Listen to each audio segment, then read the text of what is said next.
Welcome back to the briefing. There are two ships that define the complete strategic reversal of American power in the Persian Gulf, and the difference between them is not tonnage or cargo or destination. It is which flag they fly and whether Iran allows them to transit the Strait of Hormuz. Ship 1, a Chinese crude tanker carrying Iranian oil loaded at Kharg Island, passes through the strait unmolested with friendly vessel signals from Iranian naval forces and arrives at Chinese ports without incident. Ship 2, a Western commercial tanker attempting the same route, faces drone harassment, speedboat swarms, mining threats, and insurance rates that make the voyage economically impossible. Let that sink in. The United States launched the largest military operation in its history with the strategic objective of controlling Hormuz and using that control to cut off China's access to Gulf oil. And the outcome is that Iran now controls Hormuz and is using that control to cut off Western access to Gulf oil while providing exclusive passage to BRICS nations. Stay with me, because this is not about who won more battles or destroyed more targets. This is about what happens when the strategic objective of your military operation gets achieved by your adversary instead of by you. The American plan was straightforward. Regime change in Tehran would install a government friendly to Western interests. That government would guarantee open access through Hormuz for Western shipping, while creating conditions where Chinese and Russian access could be restricted, taxed, or leveraged for geopolitical concessions. Control of Hormuz, the choke point through which 1/3 of global oil trade transits, would provide the United States with a pressure point on China as energy security that could be used to enforce broader strategic compliance. The operation failed, not just tactically, strategically. The regime did not collapse. Iranian control over Hormuz not only survived, but strengthened. And now Iran is implementing the exact mirror image of the American plan by granting BRICS vessels free passage while making Western transit impossible through a combination of military threats and economic coercion. Here are the numbers that prove the strategic reversal is complete. 11.7 million barrels of crude oil transited from Iran to China through the Strait of Hormuz in the 12 days following February 28th, when Operation Epic Fury began. Not 11.7 million barrels total for the month. 11.7 million barrels in 12 days, while American bombers were conducting the most intensive air campaign since World War II. Iran's current daily export capacity is 2.1 million barrels per day. That is not a reduction from pre-war levels. That is an increase. While American forces were destroying Iranian military infrastructure, sinking naval vessels, and eliminating air defense systems, Iranian oil exports increased because China provided the tanker fleet, the insurance, the payment systems, and the diplomatic cover to keep the flow running regardless of military operations occurring around it. And yesterday, the strategic architecture became explicit when India received clearance for its vessels to transit Hormuz under the same protected status that Chinese and Russian ships enjoy. This is not Iran making ad hoc decisions about which individual vessels to allow through based on cargo inspections or customs procedures. This is Iran implementing a formalized system where BRICS member nations receive guaranteed safe passage while Western vessels face a threat environment designed to make transit economically and physically impossible.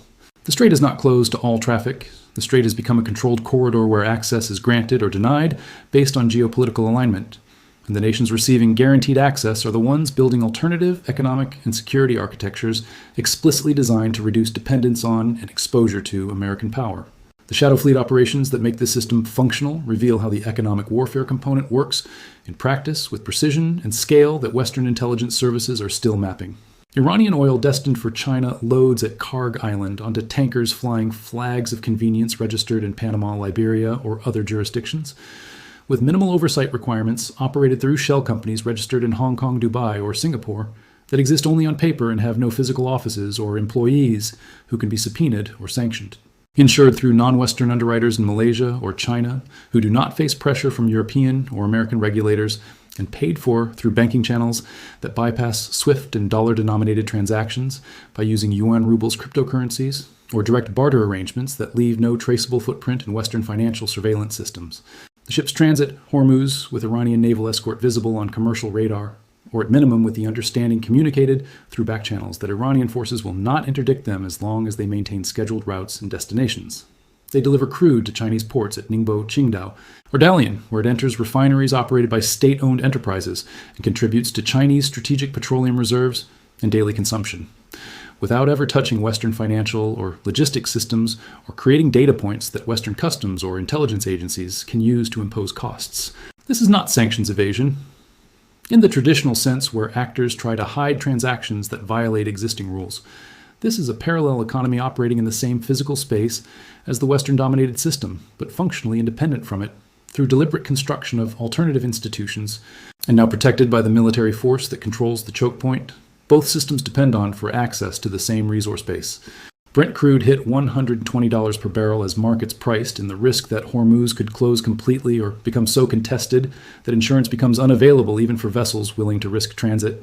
But the price spike itself serves Iranian and BRICS interests because it applies maximum economic pressure on Western economies, while leaving BRICS nations with guaranteed access to supply at whatever internal prices they negotiate bilaterally. China pays for Iranian oil in yuan or through barter arrangements involving technology, machinery, and dual-use goods that Iran needs for military and industrial applications. Russia provides defense technology, satellite intelligence, and diplomatic cover at the United Nations, where both nations hold Security Council vetoes that make meaningful international action impossible. India, now granted passage, expands its energy imports from Iran while reducing dependence on suppliers whose shipping lanes transit waters where Western naval power could impose costs or leverage. The United Nations system has become completely paralyzed on this issue. The United States is pushing for snapback sanctions that would reimpose the full suite of restrictions that existed before the JCPOA nuclear agreement.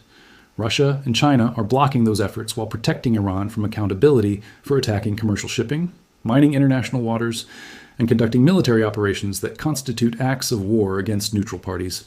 The Security Council cannot condemn Iranian actions because 2 permanent members with veto power actively support those actions as part of a broader strategy to fragment the US-led international order. And here is the nuclear dimension that makes this infinitely more dangerous and unpredictable. Iran has 450 kilograms of uranium enriched to 60% purity. The gap between 60% and 90% weapons grade is not a technical challenge requiring years of research. It is a political decision that can be implemented in weeks. Iran has denied IAEA inspectors access to enrichment data and facilities for 8 months. Since June 2025, when military strikes hit nuclear sites, lower-grade stockpiles have disappeared from international monitoring entirely. The assumption that military operations degraded Iran's nuclear program depends on the assumption that inspectors can verify what was destroyed and what remains. Without access, there is no verification. Without verification, there is no confidence that Iran has not already crossed the threshold or is not weeks away from crossing it. And a nuclear-armed Iran changes every calculation about who controls Hormuz because the threat of escalation to nuclear use makes conventional military operations to force the strait open strategically unviable. The European position reveals the fracture in what was supposed to be a unified Western response. Britain, France, and Germany spent years trying to preserve the JCPOA through diplomatic engagement and offered Iran economic incentives to remain in compliance with nuclear restrictions. Those offers were rejected. Those nations now condemn Iranian enrichment and missile programs as existential threats to international security, but condemnation without enforcement is just words. And enforcement requires either military action that European publics will not support, or economic sanctions that require American cooperation, but produce blowback effects on European energy markets that are already fragile. So Europe condemns, imposes token restrictions, and watches as the strategic architecture of Gulf energy access shifts toward a BRICS-controlled model that excludes European influence entirely. Gulf states that host American military bases and depend on American security guarantees are now experiencing the complete hollowing out of what those guarantees mean in practice. Bahrain hosts the Fifth Fleet headquarters and provides basing for American naval operations throughout the region, but that fleet cannot escort tankers through Hormuz against determined Iranian opposition without accepting losses that would be politically unsustainable in Washington, where every American casualty generates domestic pressure to withdraw rather than escalate.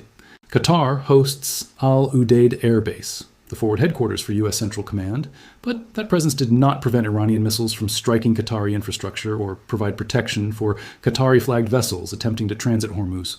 Kuwait and UAE, both struck by Iranian missiles and drones in attacks that killed civilians and damaged critical infrastructure, are now asking the fundamental question that unravels alliance structures.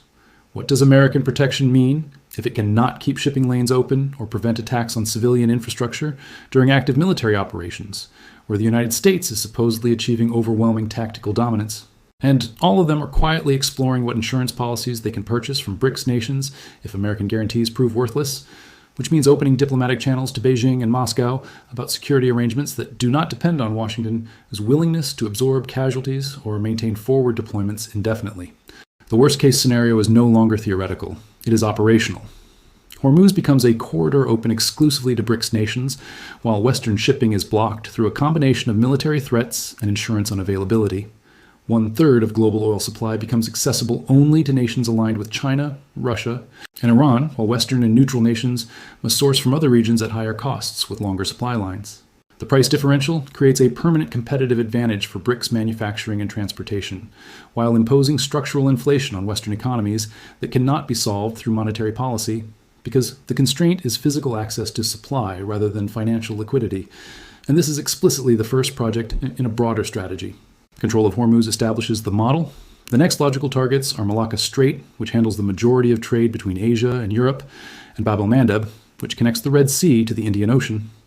If the same model applies where BRICS nations receive guaranteed passage, while Western vessels face interdiction or economic coercion through insurance and threat environments, then the three critical maritime choke points for global trade all come under the control of nations explicitly organizing to reduce American power and create alternative systems.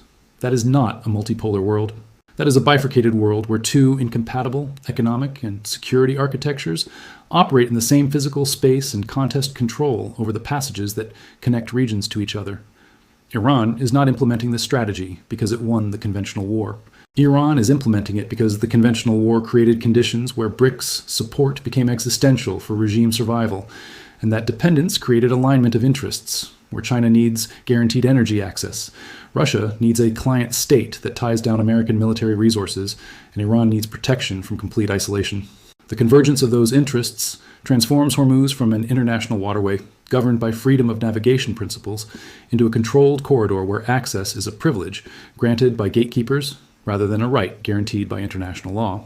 What happens when the United States launches its largest military operation with the objective of controlling a strategic choke point, and the result is that the adversary controls the choke point instead?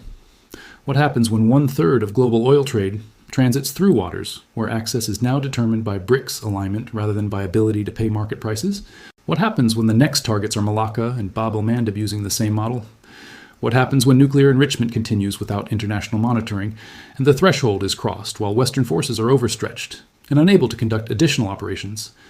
The answer is that global trade does not operate under universal rules anymore. It operates under two competing systems, one controlled by Washington and its allies, one controlled by Beijing, Moscow, and Tehran. And the choke points that connect regions determine which system you must align with to access the resources your economy depends on. The United States spent 70 years building a system where freedom of navigation was guaranteed by American naval power. That system just collapsed in the Persian Gulf, and the replacement is not another universal system. It is an exclusive corridor where access requires submission to terms set by America's strategic competitors.